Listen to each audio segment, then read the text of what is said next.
الذين آمنوا اتقوا الله ولتنظر نفس ما قدمت لغد واتقوا الله إن الله خبير بما تعملون. عن جابر بن عبد الله رضي الله عنه قال قال رسول الله صلى الله عليه وسلم أيها الناس اتقوا الله وأجملوا في الطلب فإن نفسا لن تموت حتى تستوفي رزقها وإن أبطأ عنها فاتقوا الله وأجملوا في الطلب خذوا ما حل ودعوا ما حرم أو كما قال عليه الصلاة والسلام. صدق الله العظيم وصدق رسوله النبي الكريم ونحن على ذلك لمن الشاهدين والشاكرين والحمد لله رب العالمين. একটু হালকা ঢিলে দিয়ে দাও। বাগেরহাটের প্রাণ কেন্দ্রে অবস্থিত ঐতিহ্যবাহী মাদ্রাসায়ে তালিমুল কোরআন কোরআনের উদ্যোগে আয়োজিত বার্ষিক ওয়াজ মাহফিল 2021 উপস্থিত আছেন মাহফিলের সম্মানিত সভাপতি, অত্র ট্রাস্টের পরিচালনা পরিষদের সুযোগ্য সভাপতি আলহাজ অ্যাডভোকেট কাজী জাহাঙ্গীর হোসেন, উপস্থিত আছেন মাহফিলের সম্মানিত প্রধান অতিথি শ্রোতা ভাজন উস্তাদ এবং মুরব্বী, ঐতিহ্যবাহী খুলনা দারুল উলুম মাদ্রাসার সুযোগ্য শাইখুল হাদিস উস্তাদুল আসাতিজা পীরে কামিল হযরতুল আল্লামা হযরত মাওলানা সাব্বির আহমদ দামাত বারাকাতুহুল আলিয়া, উপস্থিত আরো একজন দাওয়াতি মেহমান, আমার অত্যন্ত প্রিয় মানুষ, খুলনা দারুল উলুম মাদ্রাসার সুযোগ্য মুফতি ও মুহাদ্দিস হযরত মাওলানা মুফতি মাহফুজুর রহমান দামাত বারাকাতুহুল আলিয়া, উপস্থিত এই মাদ্রাসার সুযোগ্য আসাতিজায়ে কেরাম, বাগেরহাটের বিভিন্ন মাদ্রাসা মসজিদ থেকে আগত জাতির শ্রেষ্ঠ সন্তান, জাতির রাহবার, দিক নির্দেশনা দানকারী আহলে ইলম যারা মুআজ্জাজ মুকাররম উলামায়ে কেরাম, রাজনৈতিক নেতৃবৃন্দ, দিনদার ইমানদার মুসলমান ভাইরা, বাসা বাড়িতে পর্দার অন্তরালে দূর দূরান্ত অবস্থানরত আমার মা ও বোনেরা, মহান আল্লাহ তাআলার দরবারে শুকরিয়া জানান যিনি আমাকে এবং আপনাদের সকলকে দুনিয়ার এক নাজুক পরিস্থিতিতে মুসলিম উম্মাহ বিপর্যয়ের বাসনা যখন চতুর্দিক থেকে একসঙ্গেই প্রতিটা মুহূর্ত বেজে উঠতেছে, এমন এক মুহূর্তে আল্লাহ তাআলা দ্বীনের ভালোবাসা বুকে ধারণ করে দ্বীনি পরিবেশে আসা, দিনদার মানুষের কাছে বসা, দ্বীনি বিষয় নিয়ে আলোচনা করা এবং শোনার সুযোগ করে দিলেন। সেই রব্বে কারীমের দরবারে শুকরিয়া আদায় করি, বলি আলহামদুলিল্লাহ। আপনাদের উপস্থিতি এবং আপনাদের বসার যে পূর্বাভাস, যেটা আমি মনে অনুভব করছি, সেটা হলো যে আপনারা সবাই ধর্মের কথা বা ইসলামী শরিয়াতে দিক নির্দেশনামূলক কিছু শোনার জন্য আপনারা বসে আছেন। রাত গভীর হয়ে গেছে, রাত 10টা বাজে। হুজুর আসবেন অল্প সময়ের মধ্যে, আপনাদেরকে নিয়ে দোয়া করবেন ইনশাআল্লাহ। আমি বেশি লম্বা সময় আলোচনা করব না। আমার অভ্যাস এবং আমি সব জায়গায় যেটা করি যে অল্প সময়ে স্বল্প কথা বলি, কোনো একটি বিষয় বোঝানোর চেষ্টা করি। তো গত জুমা বলতে গতকালকে খুলনা ইউনিভার্সিটি সেন্ট্রাল জামে মসজিদে বেশ অনেক মুসাল্লি হয়। আপনারা এখানে যত মানুষ আসছেন এর থেকেও বেশি মুসাল্লি হয়। একটা নতুন মসজিদ তৈরি হয়েছে, 15,000 স্কয়ার ফুটের মসজিদ, অনেক বড়। প্রায় 3000 লোক একসঙ্গে নামাজ পড়তে পারে। তো এই মসজিদে এখন আমি কর্মরত, সেখানে আমাকে বদলি করা হয়েছে। তো ওই মসজিদে এমনি তো আমার মুসল্লি খুবই কম। ফজরের নামাজে মাঝে মধ্যে একামত অনেক সময় নিজে দিয়ে নেওয়া লাগে, এরকম একটা অবস্থা। যা আসে মুসল্লি তাতে একামত দেওয়ার যোগ্য একটাও না। 2-4 জন আসে মাঝে মধ্যে কেউই আসলো না, এমনও হয়। জোহর নামাজে অনেক মুসল্লি হয়, শহর থেকে অনেক দূর থেকে অনেক মানুষ আসেন। তো আমি চেষ্টা করি যে মানে গোছানো ভাবে অল্প কথায় কোনো একটা মেসেজ যেন আমি প্রত্যেককেই দিতে পারি, এটা আমি আমার সবসময় চেষ্টা থাকি। অনেক বললাম, আমার অনেক কিছু জানা আছে, আপনি কিছু মনে রাখতে পারবেন না, তো সেইগুলো বলে লাভ না। পাত্রের ভিতরে পানি নিতে গেলে কতটুকু পানি ঢুকবে এই বুঝার নাই, সে কিন্তু পাত্রে পানি নিয়ে বাড়ি আসতে পারবে না। ও সারাক্ষণ শুধু ভরতে থাকবে, ওর ভরাও হবে না, পানি আনাও হবে না। তো আমরা কতটুকু খেতে পারবো? আপনারা তো সবাই ব্যস্ত। আমি এখন বয়ান শুরু করলে সর্বোচ্চ আধা ঘন্টা সময় আপনারা ধীর হয়ে স্থিরভাবে শুনবেন কথা, আমার অভিজ্ঞতা যেটা। এরপরে দেখবেন মোবাইলের মধ্যে মিস কল আসছে, চালু করবেন, মহিলা প্যান্ডেল থেকে আপনার বিবি বলতেছে চলো বাড়িতে। তখন আপনি এদিক সেদিক তাকাবেন আর চিন্তা করবেন উঠে তো যাওয়া দরকার, কি করে। একদম একান্ত যদি আমার ভালো লাগে, তো বিবি যখন মিস কল দেবে বা কল দিতে থাকবে, তখন আপনি একটু বিরক্ত ভাব, বিরক্তি প্রকাশ করবেন, কেটে দেবেন, কিন্তু শেষ পর্যন্ত থাকবেন, আগে উঠে চলে যাবে। আর কেউ যদি উঠে যায়, তো আমার মতো আব্দুল কুদ্দুস ধরে রাখার তো কোনো উপায় নেই। আপনারা এখন সবাই একসাথে উঠে গেলেন। আমি বাগেরহাট সদর থানায় যেয়ে বললাম যে আমি ওয়াজে আসছিলাম, আমার প্রেস্টিজ একদম সব গেছে, সুরত সব উঠে গেছে, 144 ধারায় মামলা হবে, মামলা নেবে? কিছুই হবে না। মানে আপনার বসাটাও আমার উপর একটা বড় মেহেরবানি যে আপনি বসে আছেন শোনার জন্য, এটা বহু বড় মেহেরবানি। এই জন্য আল্লাহ তাআলা আপনাদেরকে অবশ্যই উত্তম প্রতিদান আল্লাহ তাআলা দান করবেন ইনশাআল্লাহ। যে আপনারা এই সৌন্দর্যতা ব্যালেন্স ঠিক রেখেছেন, এখানে যে বসছেন, এটা বহু বড় মেহেরবানি আপনাদের আমার প্রতি, বক্তাদের প্রতি। এই জন্য আমি বেশি লম্বা আলোচনা করবো না, হুজুর আসবেন। আমি সংক্ষিপ্তভাবে একটা কথা আপনাদেরকে বলবো। পৃথিবীতে এখন বর্তমান সময়ে এক শ্রেণীর মানুষ, বলা যায় প্রশাসন, যারা নীতি নির্ধারণকারী, দেশের স্থিতিশীলতা যারা চান, তাদের চেষ্টা হলো যে অন্যায় অপরাধকারী কেউ যেন না থাকে, সবাই যেন ভালো হয়ে যায়। যে লোকটা গাঁজা বিক্রি করে, সেও চায় যে গাঁজা কেউ না খায়। সে আল্লাহর কাছে দোয়া করে যে আল্লাহ এত পচা জিনিস কেউ না খেলে ভালো হয়।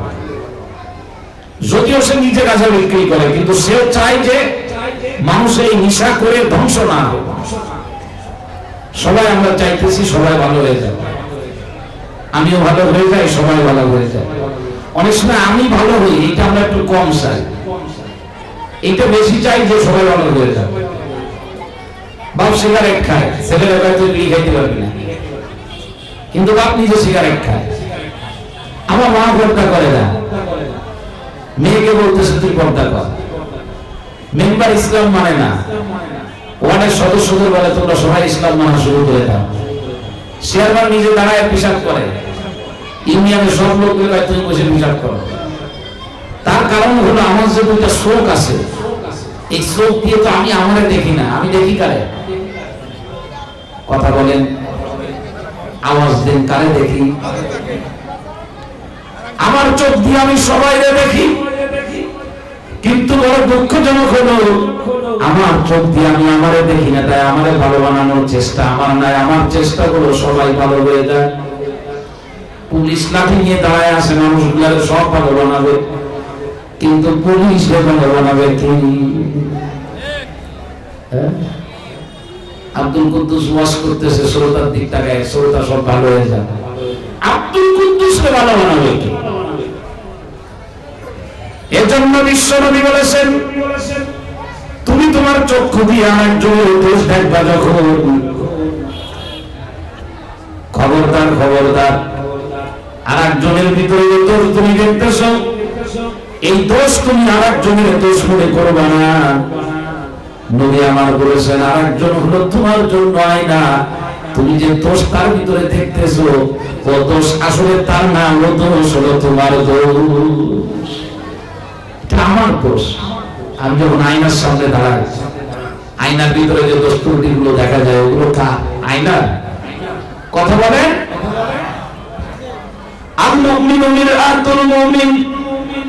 সুযোগ হইলে অন্যদিনে হাদিসের ব্যাখ্যা করব। মুমিন হলো মুমিনের আয়না, এক মুমিন হলো আর এক মুমিনের আয়না।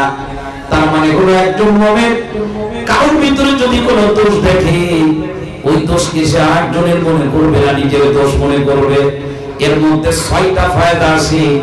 এর মধ্যে 1 নম্বর ফায়দা হলো আরেকজনের দোষ যখন আমার দোষ মনে করতে পারবো, ওই দোষটা শুধরানোর গুরুত্ব তখন আমার ভিতরে অনুভূত হবে। আমি আমার দিকে তাকাই, সবাই আমরা চাচ্ছি সবাই ভালো হয়ে যাবে। রাষ্ট্র চাই যে আমার দেশে যেন আর কোনোদিন কোন নারীকে কোনো পুরুষ ধর্ষণ না করে। আমার রাষ্ট্র চাই জীবনে বাংলাদেশে কোনোদিন যেন সড়ক দুর্ঘটনা না হয়। আমার দেশ চাই আমার দেশের রাস্তার ভিতরে যেন আর কোনোদিন ডাকাতি না হয়। আমার দেশের প্রশাসন চাই এদেশের মানুষ ঘরের দরজা খুলে ঘুমায় যাবে, রাতের অন্ধকার না কোনো জিনিস চুরি হবে, কেউ চুরি করতে আনবে। আমার দেশের রাষ্ট্র চাই, আমার রাষ্ট্র প্রধান চাই আমার দেশের মানুষ যেন একজন আর একজনের সঙ্গে মারামারি না করে, কোন নারী যেন পুরুষের হাতে মজলুম না হয়, জুলুমের শিকার না হয়। আবার কোন পুরুষ যেন কোন মহিলার কাছে জুলুমের শিকার না হয়। এটা আমরা সবাই চাইতেছি, কিন্তু বাজারে হাটের মুসলমান আপনারা কেউ প্রশাসনের আছেন কিনা আমি জানি না।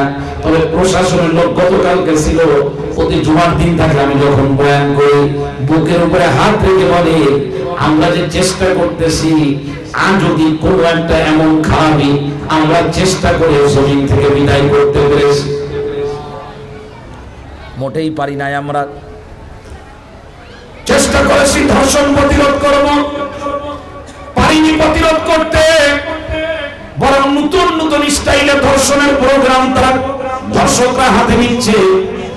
চেষ্টা করেছিলাম চুরি বন্ধ করবো, কিন্তু পারি নাই। এতদিন শুনছিলাম বাড়ি চুরি হয়, কিন্তু ইদানিং শুনলাম চুরি বাংলাদেশ ব্যাংকেও হয়। বাড়ি স্বর্ণ চুরি হবে তাই ব্যাংকে রেখে আসছে, লকারের ভিতরে রেখে আসছে যাতে চুরি না হয়। ব্যাংক থেকে মোবাইল করে বলতেছে এসে স্বর্ণ সব নিয়ে গেছে। আমরা চেষ্টা করতেছি সব দুর্ঘটনা প্রতিরোধের জন্য। 1 লেনের রাস্তাগুলোকে 4 লেন করা হচ্ছে, 4 লেন করা হচ্ছে, কিন্তু সব দুর্ঘটনা কমা তো দূরের কথা, দিন যত যাচ্ছে মনে হচ্ছে যে মালাকুল মউত মনে রাগ হয়ে এখন রাস্তায় অবস্থান করতেছে। তো হইল কি? কোনটাই তো মূলোৎপাটন হচ্ছে না। এর কারণ হলো যিনি যেভাবেই চেষ্টা করতেছেন প্রত্যেকের চেষ্টাকে আমরা শ্রদ্ধার সাথে স্মরণ করতেছি, কারোর চেষ্টাকে আমরা খাটো করে দেখবো না। তবে মানুষ ভালো বানাইতে গেলে যে মেডিসিন দরকার সেই মেডিসিনের দোকানে আমরা তালা দিয়ে রাখছি। বুঝাইতে পারি নাই মনে হয়, বোঝেন নাই আমার মনে হয়, আমার কথা বোঝেন নাই। মানুষকে ভালো বানানোর জন্য যে প্রেসক্রিপশন যিনি মানুষকে বানিয়েছেন ওই আল্লাহ পাক যে প্রেসক্রিপশন দিয়েছেন ওই প্রেসক্রিপশনের দরজা বন্ধ করে দেওয়ার চক্রান্ত করা হচ্ছে। তারপরে মানুষ যেন জীবনে ভালো হতে না পারে। আমি গতকালকে জুমার নামাজে বলেছি আমাদেরকে কথা বলতে দেন, সময় দেন, তাড়াহুড়া করবেন না, ধীরে স্থিরভাবে কথা শুনবেন। তার কারণ হলো মানুষকে যদি ভালো বানাইতে হয় লাঠি দিয়ে মানুষকে ভালো বানানো যাবে না, বন্দুকের নল দিয়ে মানুষকে নিয়ন্ত্রণ করা যাবে কিন্তু ভালো বানানো যাবে না, পুলিশ দিয়ে মানুষ নিয়ন্ত্রণ করা যাবে কিন্তু ভালো বানানো যাবে না। র্যাব দিয়ে, আর্মি দিয়ে, বিডিআর দিয়ে, নৌবাহিনী দিয়ে মানুষকে নিয়ন্ত্রণ করা সম্ভব, কিন্তু ভালো বানানো সম্ভব না। মানুষকে যদি ভালো বানাইতে চান, এই মানুষকে যিনি বানিয়েছেন ওই আল্লাহর ভয় যদি মানুষের মধ্যে ঢুকাইতে পারে, জাহান্নামের আগুনের ভয় যদি মানুষের মধ্যে ঢুকাইতে পারেন, আল্লাহর কথা যদি মানুষের কানের ভিতরে বারবার ঢুকাইতে পারেন, খোদার কসম করে বলি দর্শক মুহূর্তের মধ্যে আল্লাহর ওলিতে পরিণত হয়ে যাবে। বেশি বেশি আল্লাহর কথা বলতে হবে, বেশি থেকে বেশি দরদের সাথে, মহব্বতের সাথে আল্লাহর কথা বলতে হবে। আমরা বলতে পারি না, বরং আল্লাহর কথা যেন কেউ না বলে, এই রাস্তাকে চিরদিনের মতো বন্ধ করে দেওয়া এক কঠিন চক্রান্তের জাল পুরো দুনিয়ার মধ্যে বিস্তার করা হয়েছে। ইসলামের কথা না বলে মসজিদে বয়ান করবো। আমি গতকালকে বলেছি জুমার নামাজের বয়ান, আমি তো সরকারি চাকরি করি, আমার যদি জুমার নামাজের বয়ান না করে আমি আব্দুল কুদ্দুস বেঁচে আমার ভালো লাগে না বয়ান করতে। আমি 5 ওয়াক্ত নামাজ পড়বো না, আমার কোনো কালেকশন করা লাগে না, কারোর কাছ থেকে টাকা নেওয়া লাগে না, কারোর কাছে যাওয়া লাগে। আমার দায়িত্বই হলো 5 ওয়াক্ত নামাজ পড়ানো। আমি কেন জুমার দিনের বয়ান করতে যাব? আর জুমার দিনের বয়ান করতে গেলে 1 সপ্তাহ ধরে আমার এগুলা রেডি করা লাগে। আমি এই কষ্ট কেন করতে যাব? কিছু লোক মনে করে হুজুর ধরলে মোটে আর ছাড়তে চায় না। কি দরকার আমাদের বয়ান করা? বন্ধ করে দে। কিন্তু শুনে রাখেন, আল্লাহর কথা যখন আলোচনা বন্ধ হবে, কোরআনে কারীমের আলোচনা যখন বন্ধ হবে, এই সমাজের মানুষের কানের ভিতরে যখন জাহান্নামের আগুনের ভয়ের কথা দেওয়া বন্ধ হবে, আমি খোদার কসম করে বলতেছি এই সমাজ ব্যবস্থা তখন আর মানুষের বসবাসের উপযুক্ত থাকবে না। এই সমাজ ব্যবস্থা তখন সুন্দরবনের জানোয়ারের বসবাসের থাকা হবে। মানুষ কোথায় যাচ্ছে আজকে? আইয়ামে জাহিলিয়াতের যুগে মহিলাদেরকে ধর্ষণ করত, মহিলাদেরকে অবৈধভাবে ব্যবহার করত, কিন্তু কেউ দেখাইতে পারবে না। আমি এখনো পাই না। আমি বহু তালাশ করছি, অনলাইন দিয়ে, বিভিন্ন কিতাবাদি দিয়ে বহু চেষ্টা করেছি। আইয়ামে জাহিলিয়াতের যুগে নারীদেরকে ধর্ষণ করত, ধর্ষণ হতো সেই যুগে, কিন্তু পারাক্রমে ধর্ষণ করা অথবা কোন নারীকে ধর্ষণ করে মেরে ফেলানো এমন কোন একটা নজির কেউ দেখাইতে পারবে না। আর এখন বর্তমান কি অবস্থা? এগুলি এখন স্বাভাবিক হয়ে গেছে, নতুন নতুন ইস্যু তৈরি হচ্ছে। একটা ঘটনা ঘটে গেলে এমন কিছু আসতেছে যে গায়ের পশমগুলা, শরীরের পশমগুলা তাড়ায় যাচ্ছে, যে আসলে আমরা কোন দিকে যাইতেছি। সুতরাং আমি আপনাদেরকে এমন এক প্রেসক্রিপশনের কথা বলবো, যারা রাজনীতি করেন তাদেরকে বলবো ভালো করে শুনবেন, যারা চাকরি করেন তারাও ভালো করে শুনবেন। লাঠির জোরে সব কাজ হবে না, বন্দুকের নল দিয়েও সব কাজ হবে না, বরং আল্লাহ রাব্বুল আলামিন কোরআনে কারীমের মধ্যে অনেকগুলো আয়াতের ভিতরে বলেছেন মানুষকে যদি ভালো বানাইতে হয় ওই মানুষের ভিতরে এক গুণ ঢুকায় দাও, সেই গুণটার নাম হলো তাকওয়ার গুণ। কিসের গুণ বলে বলেন? শুধু একটা আয়াত না, কোরআনে কারীমের হাফিজ যারা এখানে আছেন, আমি তো ভালো আলেম না, ভালো বক্তা না, আমি বলতে পারবো না। কোরআনে কারীমের ভিতরে একটা আয়াত না, অসংখ্য আয়াত নাযিল হয়েছে আল্লাহ রাব্বুল আলামিন মানুষের কথা নিয়ন্ত্রণ করার জন্য। কি দিয়ে কথা নিয়ন্ত্রণ হবে? মানুষ সুন্দর কথা বলবে, অসুন্দর কথা বলবে না। আমার আল্লাহ পাক বলেন নিয়ন্ত্রণের মাপকাঠি হলো তাকওয়া। ইয়া আইয়ুহাল্লাযীনা আমানুত্তাকুল্লাহা ওয়া কুলু কওলান সাদীদা। আগে বলেছেন তাকওয়ার কথা। ইয়া আইয়ুহাল্লাযীনা আমানুত্তাকুল্লাহা ওয়া কুলু মা'আস-সাদিকিন। ইয়া আইয়ুহাল্লাযীনা আমানুত্তাকুল্লাহা ওয়াল তানজুর নাফসুম মা কদ্দামাত লিগাদিন ওয়াত্তাকুল্লাহ। এইরকম ইত্তাকুল্লাহ শব্দটা এক জায়গায় দুই জায়গায় না, কোরআন শরীফের ভিতরে অসংখ্য জায়গার ভিতরে আসছে। তার মানে হলো যার ভিতরে তাকওয়ার গুণ থাকবে ওই ব্যক্তির কথার ভিতরে ব্যালেন্স আসবে। যার ভিতরে তাকওয়ার গুণ থাকবে এই সমাজের ভিতরে কার সাথে মিশবে সেই লাইনেও তার ব্যালেন্স আসবে। যার ভিতরে তাকওয়ার গুণ থাকবে ওর তোর জিন্দেগীর প্রত্যেকটা কাজের ভিতরে সহ্য থাকবে, যার ভিতরে তাকওয়ার গুণ থাকবে। রাতের অন্ধকার আর দিনের আলো দুইটা তার কাছে যখন সমান মনে হবে, যার ভিতরে তাকওয়ার গুণ থাকবে। জমিনের উপরে থাকলে ওর জীবন ধারণের পদ্ধতি যেমন হবে, পানির নিচে গেলেও ঠিক তেমনই হবে। তার কারণ হলো তাকওয়ার গুণ মানে আল্লাহর ভয় অন্তরের মধ্যে ঢোকা। আর আল্লাহ পাক এমন একটা যে যার জমিনের উপরে আমারে যেমন দেখে, জমিনের নিচেও ঠিক তেমনই দেখে। দিনের আলোয় তিনি আমাকে যেমন দেখেন, রাতের অন্ধকারে ঠিক তেমনই আমারে দেখেন। পানির উপরে যেমন আমারে দেখেন, পানির নিচেও আমারে ঠিক তেমনই দেখেন। রাতের অন্ধকারে আমারে যেমন দেখেন, আমার ঘরের জানালা দরজা বন্ধ করে দিলে ঠিক আমারে ওই রকমই দেখেন। এর জন্য বিশ্ব নবী জনাবে মুহাম্মদুর রাসূলুল্লাহ সাল্লাল্লাহু আলাইহি ওয়াসাল্লাম যখন কাউকে রাষ্ট্র ক্ষমতায় বসাইছেন, এখন বিশাল বড় দায়িত্ব দিয়ে তাকে পাঠাবেন। আল্লাহর নবী সর্বশেষ যে কথাটাকে বলে পাঠাইতেন, ইত্তাকিল্লাহ হাইসুমা কুনতা, তুমি যেখানেই থাকবা, যে কাজের ভিতরে থাকবা, তুমি একমাত্র আল্লাহর ভয় তোমার অন্তরে রাখবা। আল্লাহর ভয় অন্তরে দিতে পারি না আমরা। অনার্স মাস্টার্স পাস করে একটা ছেলে বের হয়ে যায়, একবারের জন্য আল্লাহ শব্দ তার কানের ভিতরে ঢোকে না। ঠিক না ঠিক জোরে বলে। আমার কাছে স্টুডেন্টরা দুঃখ করে বলে হুজুর মাঝে মধ্যে চোখের পানি বন্ধ রাখতে পারি না। জুমার দিনে যখন বয়ান করেন শুধু আফসোস হয় রে, লক্ষ কোটি কোটি টাকা খরচ করে অনার্স মাস্টার্স করে আমরা বড় ডিগ্রি অর্জন করেছি, কিন্তু আমার শিক্ষা ব্যবস্থায় আমি যা করেছি তার কোনো একটা জায়গার ভিতরে একদিনও কোনো কারণে কেউ এমন একটা শব্দ বলে নাই যে শব্দের কারণে আমার সম্পর্ক আমার আল্লাহর সাথে হয়ে যায়। একবারও বলে না।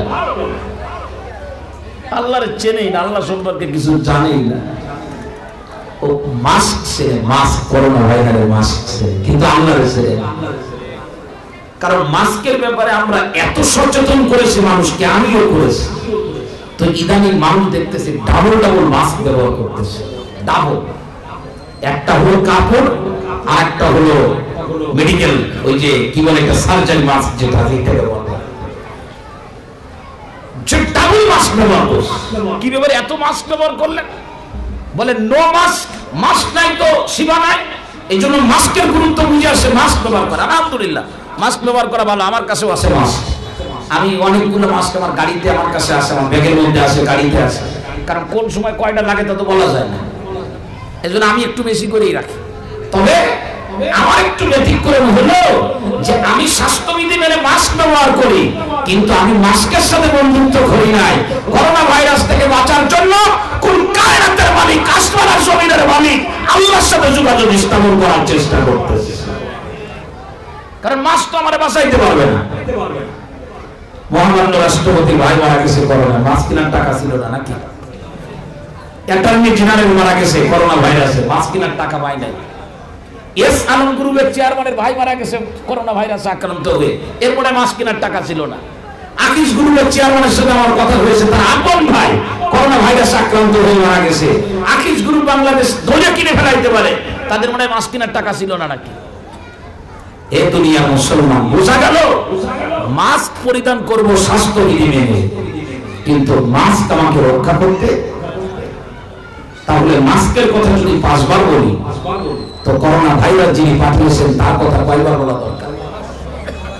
একটু বলেন না আপনারা। সন্তানকে মাস্কের কথা যদি 2 বার বলি, আল্লাহর কথা কয়বার বলা দরকার?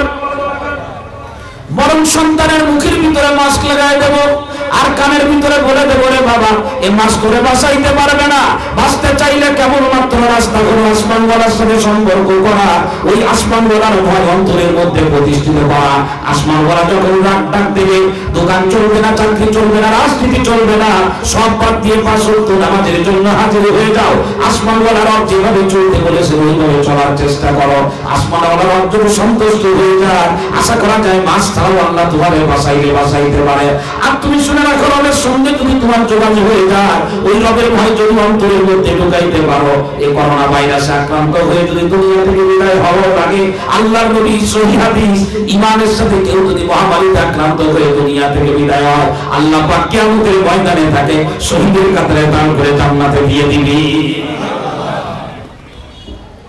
কিছু লোক মাথার মধ্যে টুপি দেয় না, টুপি দিলে নাকি সমস্যা। কিন্তু ইদানিং দেখতেছে ভোর রাত্রে আমি যখন ভার্সিটিতে বিশেষ করে ফজরের নামাজে যাই, ওই সময় দেখি কিছু লোক হাঁটতে আসছে, মাথার ভিতরে ওই যে আমরা চিংড়ি মাছ ধরতাম ছোটকালে নেটের জাল দিয়ে, ওই রকম জাল মাথার ভিতরে দিয়ে আসছে। আমরা অনেক লোক দেখি যে এই দিনের বেলায় মোটর সাইকেল চালায় না, কোনো কিছু করে না, হেলমেটের মতো কি যেন এরকম করে একটা দিয়ে আসছে। মানে তার হাত পাপ দেখলে, শ্বাসগোজ দেখলে মনে হয় যে করোনা মনে হয় ওরাই তালাশ করতেছে মনে হয় 2-3 দিন ধরে। অথচ এই লোকটারে যদি বলা হয় যে আল্লাহরে চেনেন, কয় হুজুর আমি আলেম না। আল্লাহরে মানেন, কয় হুজুর আমি তো তবলিগে যাই না, চরমনাও যাই না, আমি কোনো কোরআন আমি হুজুর আমি সোশ্যাল ম্যান, সামাজিক মানুষ, ওগুলো আমি হুজুর করি না। করোনা ভাইরাস আসলে আপনারাই তামাশ করতেছে আমি শুনছি। এই জন্য মিশরের একজন ইমাম একটা খুতবা দিয়েছেন আরবিতে, আমার এই মোবাইলের মধ্যে আছে খুতবাটা, মাঝে মধ্যে অনেক জায়গায় শোনাইছি আমি মাহফিলের ময়দানে। ওই ইমাম সাহেব বলছে যে করোনারে আমি খারাপ বলতে পারবো না। ইমাম সাহেব বলছে, উনি বলছে করোনা এটা খারাপ কিছু না, বরং করোনা, উনি উনার কথা বলছে যে করোনা এটা হলো আল্লাহর পক্ষ থেকে পৃথিবীর মানুষের জন্য হলো রহমত চলে আসছে। তো উনি আরবিতে বলছে শুকরানিয়া করুণা। উনি খুতবা দিয়েছেন, লম্বা খুতবা, বলছে শুকরানিয়া করুণা, শুকরানিয়া করুণা।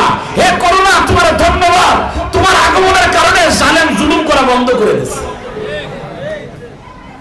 কলকাতার মুসলমান মারা বন্ধ হয়ে গেছে, ইন্ডিয়াতে মুসলমান মারতে ছিল বন্ধ করোনার কারণে, সিরিয়াতে বন্ধ হয়ে গেছে, বোম্বিং বন্ধ হয়ে গেছে, যুদ্ধ বন্ধ হয়ে গেছে।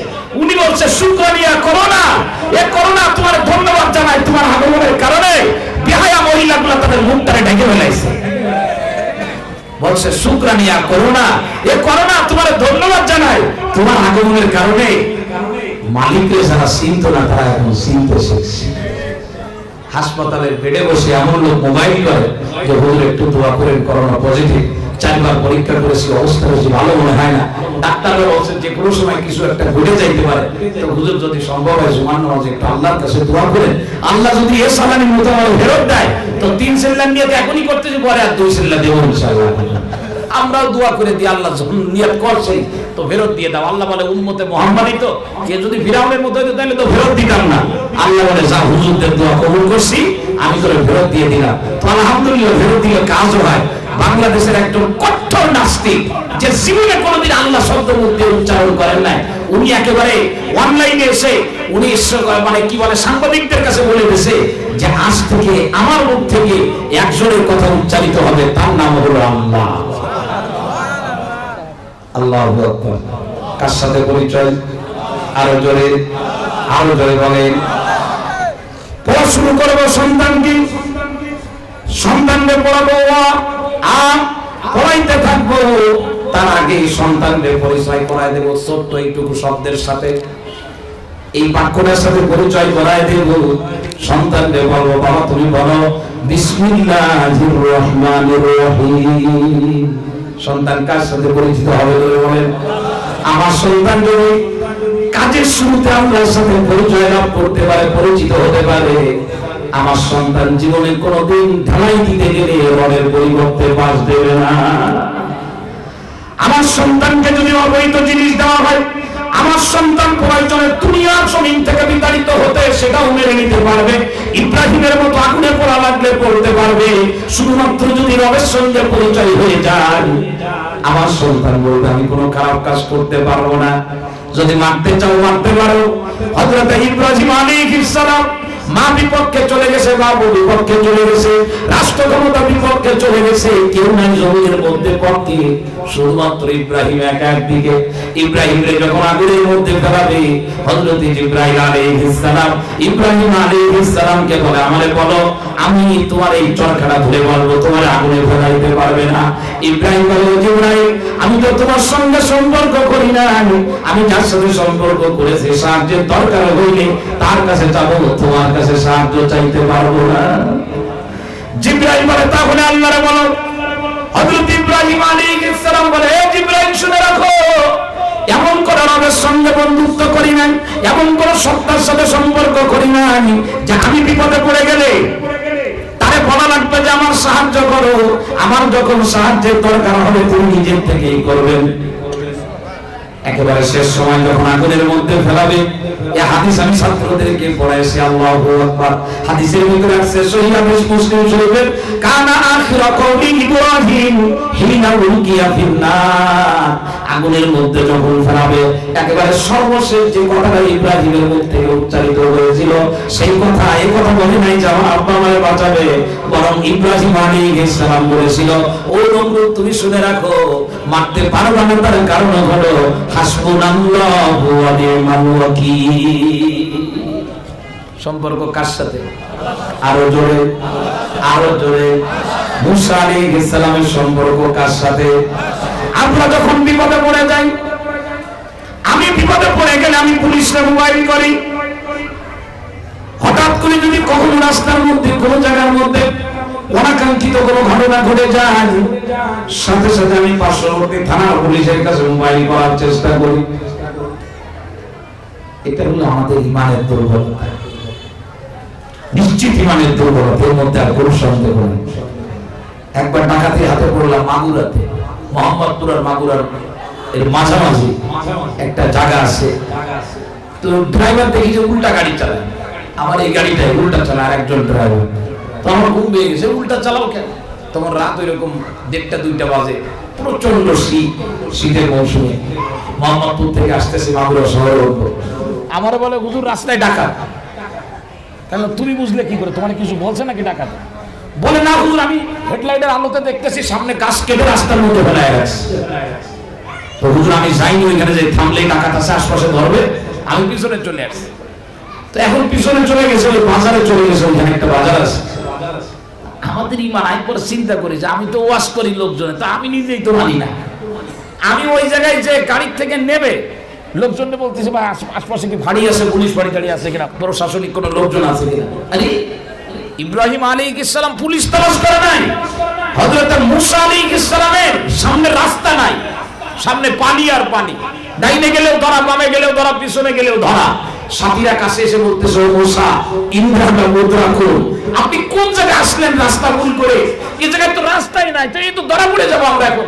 ওই যে দেখেন ফিরাউনের বাহিনী আসতেছে, আমরা এই ডাইনে বামে যাবেন কোন জায়গায়? ধরা পড়ে যাবেন। যে হযরত মুসা আলাইহিস সালামের ভাই হারুন আলাইহিস সালাম তাফসীরের কিতাবে আসছে, বলেন আপনি কি ভুল করে এই রাস্তায় আসছেন নাকি? আপনার কি অন্য কোনো জায়গায় যাইতে বলছিল নাকি আল্লাহ? মুসা আলাইহিস সালাম বলেন আমি তো ভুল করি নাই, আমার এইদিকে আসতে বলা হয়েছে। তো বলে যে আপনি এখন যাবেন কই? সামনে তো পানি। তো মুসা আলাইহিস সালাম তখন বলছে যে আমি এখনই মোদির কাছে মোবাইল করতেছি নাকি? কথা বলেন, আমি এক্ষুনি ট্রামরে মোবাইল করবো, যদিও তার বউ তারা তালাক দিয়ে দেশে, সমস্যা নাই নাকি? এসব বলেন নাই, আমরা এইগুলো বলি। এগুলো আমাদের ইমানের দুর্বলতা।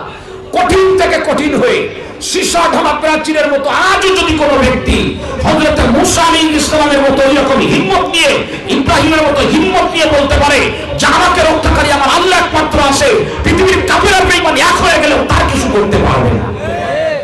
কিন্তু আমাদের হিম্মত নাই, আমরা দুর্বল, খুবই দুর্বল আমাদের ইমানের অবস্থা। যাই নিরুদ্র অবস্থা। পুলিশ তালাশ করবো, পুলিশের কাছে যাবো, পুলিশকে জানাবো, কিন্তু প্রথম কাজ হলো আমি কাকে জানাবো? আরো জোরে, আরো জোরে।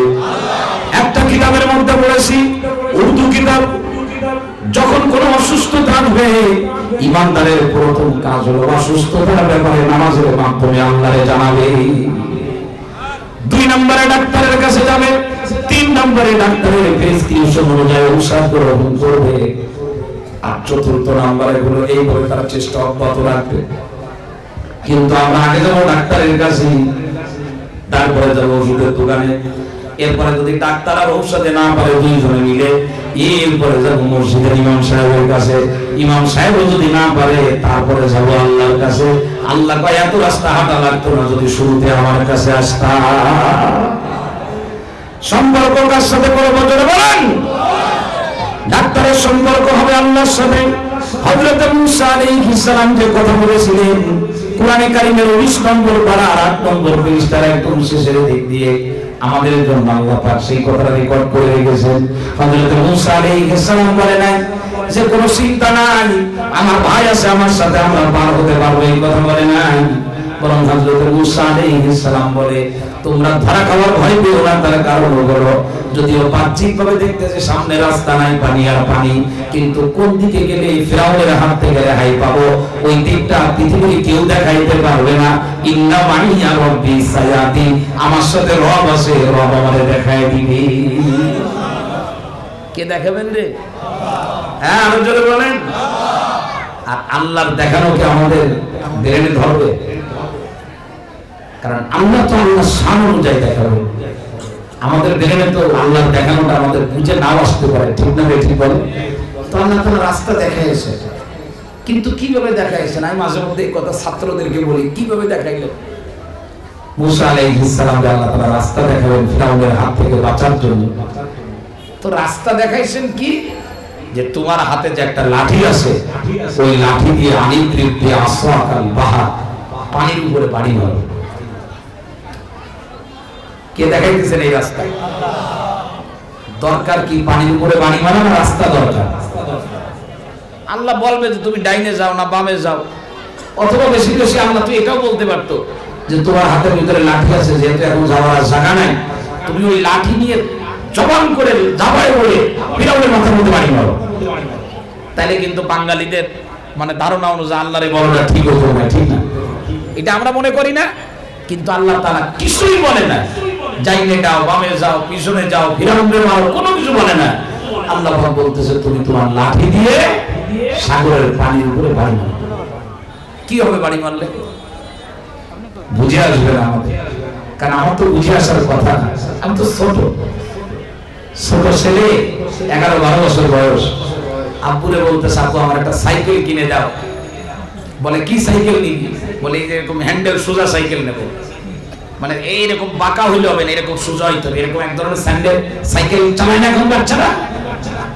তো বাপ বলতেছে বাবা গল্লামারি যে পরিমাণে ভিড়, তাতে এই সোজা হ্যান্ডেলওয়ালা সাইকেল এটা চালাইতে গেলে কাইনকুনি বেঁধে যাবে, রিক্সায় বাবা অটো বেঁধে যাবে, তুই পড়ে যাবে। তো বাপ তো বসে, বাপ ওই ছোট লাল সাইকেল কিনে নিয়ে আসছে, হ্যান্ডেল বাঁকা, যাতে ফাঁক ফুক দিয়ে বেরোনো যায়। ছেলে বুঝে আসতেছে না, বাপে বুঝে আসতেছে, কারণ বাপ তো অভিজ্ঞ। তো আল্লাহ তাআলা হুকুম দিলেন যে লাঠি দিয়ে পানিতে বাড়ি মারো। কোন চিন্তা নাই, হুকুম দিয়েছেন কে? নিশ্চয়ই এই বাড়ির সাথেই নিষ্কৃতি, ফিরাউনের হাত থেকে বাঁচার রাস্তা রয়ে গেছে। আল্লাহর হুকুম মেনে পানিতে বাড়ি মারছে। কোরআনে কারীমের আয়াতের মধ্যে আসে পানি ফাঁক হয়ে একাধিক রাস্তা হয়ে গেছে, এবং দুই রাস্তার মাঝখানে পাহাড়ের মতো উঁচু উঁচু একটা ডিভাইডার হয়ে গেছে, আইল্যান্ড হয়ে গেছে। তো পানিতে বাড়ি মারলে কি রাস্তা হয়? আমাদের এই যে দলাটানা ব্রিজটা করছে, ওরে সুবহানাল্লাহ, যে মেশিং আর যন্ত্রপাতি নিয়ে আসছিল নাকি পানিতে বাড়ি মেরে ব্রিজ বানাইছে? পানিতে বাড়ি দিলে ব্রিজ হয় না। এখানে পানিতে বাড়ি মারা এটা হলো আল্লাহর হুকুম। আর আল্লাহর হুকুম পালন করলে যে কোনো জিনিস হইতে পারে। বুঝাইতে পারি নাই? আল্লাহর হুকুম পালন করলে বান্দার যা দরকার সেইটা হয়ে যাবে, ঠিক না? ঠিক ধরে বলে আমার এই মুহূর্তে রিজিকের দরকার, আমি রিজিক সন্ধানে বের হই নাই, বরং আল্লাহর সাথে প্রেম করার জন্য জমিনের মধ্যে সিজদায় পড়ে গেলাম। যদিও মনে হচ্ছে খাবার সন্ধান না করে নামাজের মধ্যে সিজদা দিলাম, কিন্তু সিজদার ভিতর দিয়ে আল্লাহ পাক আমার জন্য রিজিকের ফয়সালা করে দিতে পারেন, ঠিক না? ঠিক জোরে বলেন। আমার বুঝে আসবে না, আমি আমার সন্তানকে মাদ্রাসায় পড়ালাম, আমি দেখতেছি এই সন্তান তো দুনিয়ার কোনো কাজে লাগবে না, এর তো পুলিশের চাকরি দেওয়া যাবে না, র্যাবের মধ্যে নেবে না, আর্মিতে নেবে না, নৌবাহিনীতে নেবে না, বিমান বাহিনীতে নেবে না। আমার এই সন্তানকে যদি বলি ধানের ব্যবসা করতে, তাও তো পারবে না, সুতরাং মাদ্রাসায় পড়ানোর দরকার কি? বলে না রে না, আমি আল্লাহর প্রেমে উজ্জীবিত হয়ে আমার সন্তানকে যখন কোরআন পড়াবো, ব্যবসা বাণিজ্য চাকরি বাকরি বলেন, আর লেনদেনের লাইনে যত বরকত বলেন, আল্লাহ পাক এমন এক জায়গা থেকে বরকতের দরজা খুলে দেবেন যা আমি আব্দুল কুদ্দুস চিন্তায় আনতে পারবো না। এমন এক ঘটনা নবীজির যুগে ঘটেছিল, হাদিস সহিহ, আমার কাছে আছে হাদিস। আল্লাহ রাসূলের যুগে দুই ভাই ছিল, হাদিসের মধ্যে আছে হযরত আনাস রাদিয়াল্লাহু তাআলা বলেন, এই দুই ভাইয়ের মধ্যে এক ভাই ছিল কর্মজীবী, সে কাজ করত, কি কাজ করত এটা হাদিসের মধ্যে না, তবে ব্যাখ্যায় আসছে। কেউ বলছে সে কৃষক ছিল, কেউ বলছে সে ছিল ব্যবসায়ী, কেউ বলছে সে চাকরিজীবী ছিল, অন্যের অধীনে চাকরি করতো। যেটাই করুক, সে ছিল কর্মজীবী, কর্মমুখী মানুষ ছিল। নামাজ কালাম পড়তো, নামাজ পড়ে চলে যেত কাজ করতে। আর আরেক ভাই যে ও কাজ করতো না, ওর সাধনা ছিল বিশ্ব নবীর কাছে লম্বা সময় থাকবে, নবীজির কাছে থেকে নবীর মুখের কথা শুনবে, হাদিস গুলো মুখস্থ করবে, কোরআনের আয়াত মুখস্থ করবে, কর্ম শিখবে। তো বাড়িতে যেত, খেয়ে আবার মসজিদে নবীতে চলে আসতো। ওই যে ভাই কর্মমুখী, ওই ভাই তাকে বলেছে যে দেখো, এইভাবে তুমি যে বারবার মসজিদে যাও আর রাসূলের কথা শোনার জন্য বসে থাকো, বাড়ির কাজও তো তোমার করা দরকার, তুমি একটু বাড়ির কাজ করো। ও বলে যে দেখ, আমি বাড়ির কাজে আমার মন বসে না, আমি নবীকে না দেখলে থাকতেও পারি না, নবীর কথা না শুনলে আমার ভালো লাগে না, তুই আমার মাফ করে দে, আমি নবীর কাছে যাবো। তো কোনো অবস্থাতে ভাইয়ের কথা শুনে নেয়, সবসময় মসজিদের নবীতে পড়ে থাকে। তো একদিন ওই কর্মজীবী ভাই, যে হাদিসের মধ্যে আসছে ফাসাকাল মুখতারিফ, ওই কর্মজীবী ভাই তার ওই ভাইয়ের বিরুদ্ধে নবীর কাছে নালিশ করলো, যে ভাই নবীর দরবারে সবসময় পড়ে থাকে। বলে ইয়া রাসূলুল্লাহ, আপনি ওরে একটু বুঝায় বলেন, ও যেন আমার কাজে একটু সাহায্য করে, আমার সাথে একটু সময় দেয়, তাহলে আমার অনেক ফায়দা হবে, আমার ব্যবসা বাণিজ্য, চাষাবাদ বা চাকরি বাকরি আমি যেটাই করি সেটা আরো ভালো হবে। তো আল্লাহ রাসূল সাল্লাল্লাহু আলাইহি ওয়াসাল্লাম অভিযোগকারীর হাত ধরছে, আর অভিযুক্ত যে ভাই তার হাত ধরছে, দুইজনের হাত ধরে বিশ্ব নবী অভিযোগকারীকে বললেন, ও অভিযোগকারী ভাই, তুমি যার বিরুদ্ধে অভিযোগ করতে আসছো, আসলে তুমি তারে চিনতে পারো না, তুমি তার সম্পর্কে কিছুই জানো না। তুমি যার বিরুদ্ধে অভিযোগ করেছো, আমি নবী মুহাম্মদ তোমাকে বলে দিলাম, লাআল্লাকা তুরযাকু বিহি, ওর কারণেই আল্লাহ পাক তোমাকে রিজিক দান করে। সহিহ হাদিস। সুতরাং আমাদের বুঝে আসবে না সম্পর্ক কার সাথে করব, আরো জোরে বলেন। সেই সম্পর্কের জন্য আমার আজকের এই বয়ান। বিশ্ব নবী জনাবে মুহাম্মদুর রাসূলুল্লাহ সাল্লাল্লাহু আলাইহি ওয়াসাল্লামের সহিহ হাদিস, নাসিরউদ্দিন আলবানী নাব্বারাল্লাহু মারকাদাহু হাদিসের সনদের উপরে আলোচনা করে বলেছেন হাদিসুন সহিহুন। ইবনে মাজাহ শরীফের হাদিস, সাহাবী হযরত জাবের ইবনে আব্দুল্লাহ থেকে বর্ণিত, আল্লাহর নবী একবার ডাক দিয়ে বললেন, আইয়ুহান নাস, ও পৃথিবীর মানুষেরা, হে মানব সকল। নবী ডাক দিয়ে বলতেছেন, হে মানব সকল, আইয়ুহান নাস, ও পাকের হাতের মানব সকল। আমি আপনাদেরকে ডাক দিয়ে নবীর হাদিস শোনাইতেছি। হে মানব সকল, আল্লাহ নবী বললেন, হে মানব সকল, ইত্তাকুল্লাহ, ইত্তাকুল্লাহ, ইত্তাকুল্লাহ, তোমরা আল্লাহরে ভয় করো। তোমার কাজের মধ্যে কারে ভয় করবা? চাকরির চেয়ারে বসে কারে ভয় করবা? রাতের অন্ধকারে কারে ভয় করবা? জোরে বলেন। পৃথিবীর যে কোনো কাজের ভিতরে কারে ভয় করবা? পৃথিবীতে কার সঙ্গে মিলবো আর কার সঙ্গে মিলবো না, কারে ভয় করবো? জোরে বলেন।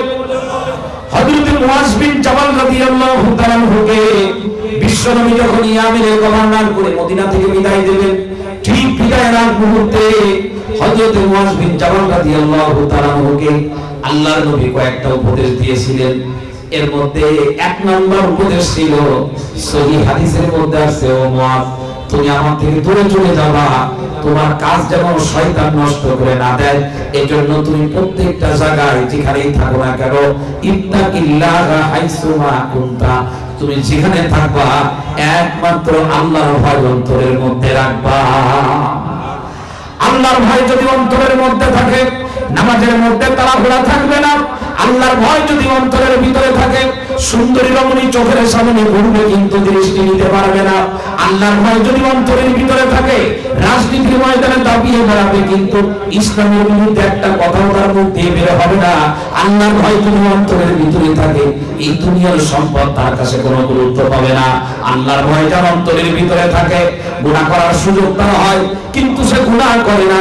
আল্লাহর ভয় যদি কারো অন্তরের ভিতরে ঢোকে, লাঠি লাগে না, অস্ত্র লাগে না, কিছুই লাগে না রে মুসলমান, মুহূর্তের ভিতরে ওই লোকের ভিতরে ব্যাপক পরিবর্তন সাধিত হয়, ওই ব্যক্তি আল্লাহর খাদেশ বান্দা হয়ে যায়।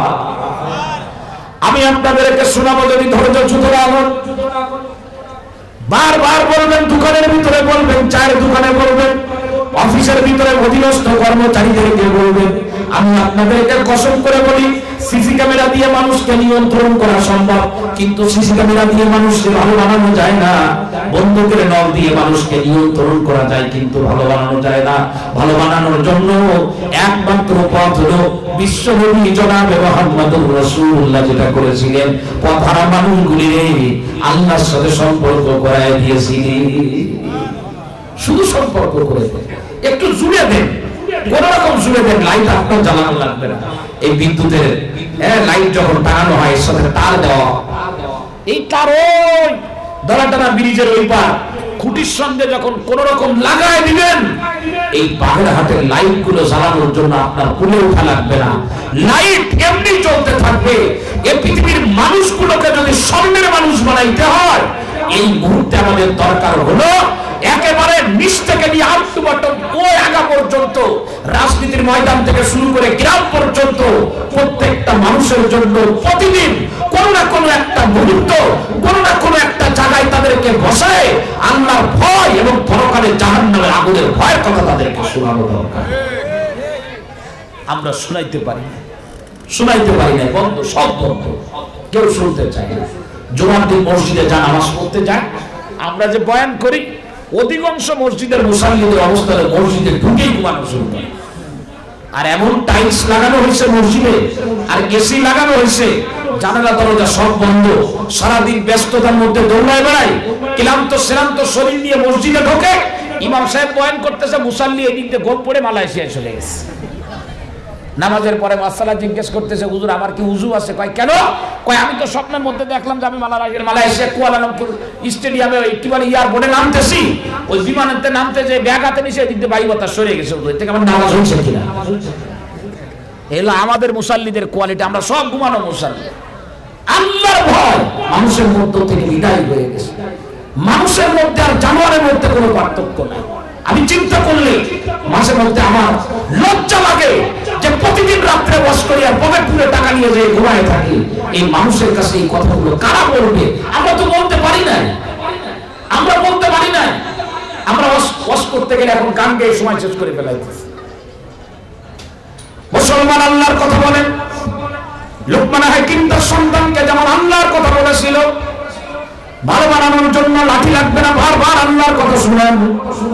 আল্লাহ শব্দটা এমন এক শব্দ, যদি কোন রকম কানের ভিতরে ঠিক মতো ঢোকানো যায়, ওই অন্তরের মধ্যে যদি কোন রকম একটা দাগ ফেলানো যায়, রাস্তা হারানো মানুষ মুহূর্তের মধ্যে দেখবেন সঠিক রাস্তায় চলতে চলতে আল্লাহ ওলি হয়ে গেছে।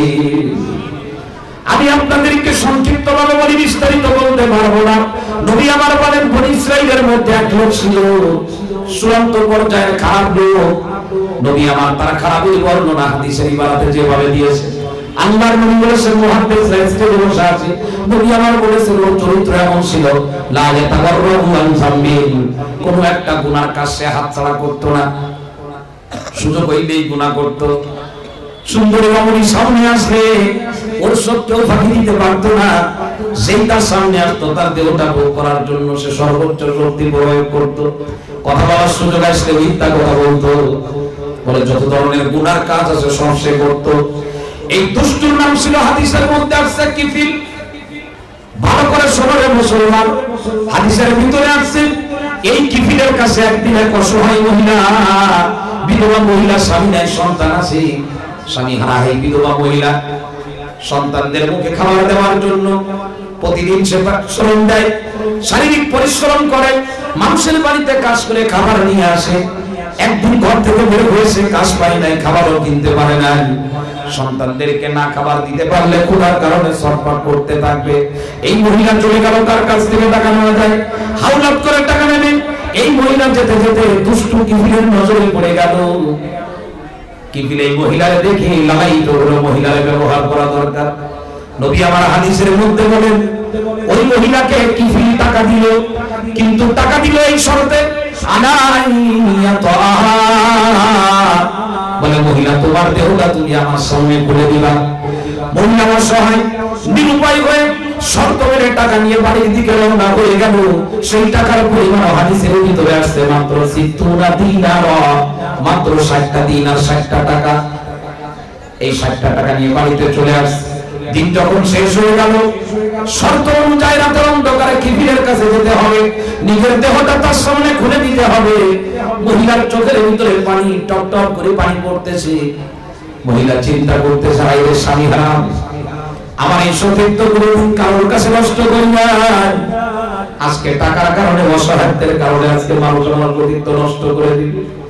মহিলার চোখের ভিতরে পানি। কিফিল জিজ্ঞাসা করে, চোখের ভিতরে পানি কেন? তুমি কে চেনো না?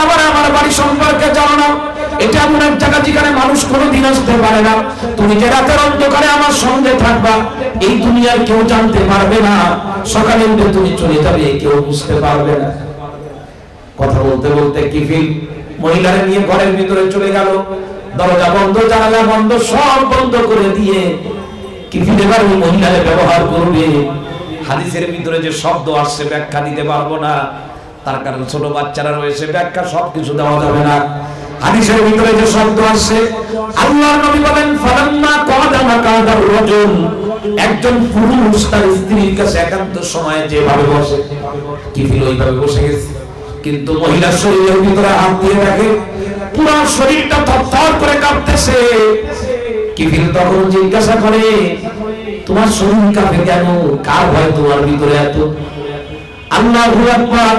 একদম শেষ পর্যায়ে ওই মহিলা যখন দেখে দুষ্টু তো আমার সতীত্ব নষ্ট করে দেবে, মহিলা তখন কিফিলে বলতেছে, তুমি যে কাজ করতেছো এই কাজের ব্যাপারে আমি এমপি ভয় তোমারে দেখাবো না, পুলিশ আর আর্মি বাহিনী বিমান বাহিনীর ভয় দেখাবো না। তুমি আমার সঙ্গে যে কাজ করতেছো এই কাজের ব্যাপারে পৃথিবীর কাউকে ভয় না করলেও ইত্তাকিল্লাহ, তুমি এক আল্লাহকে ভয় করো। তার কারণে এই কাজের জন্য আল্লাহর সামনে তোমাকে আসলে কাঠ গলায় দাঁড়াইতে হবে।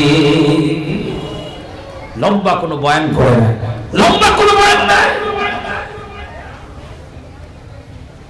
আর অনেক হাদিস আছে, কয়টা হাদিস বলবো? মুহাদ্দিসদের কাছ থেকে শুনে নেবেন হাদিস, লম্বা হাদিস আছে বুখারী মুসলিমে। 3 যুবক গুহার মধ্যে আটকা পড়ে গেছিল, গুহার ভিতরে।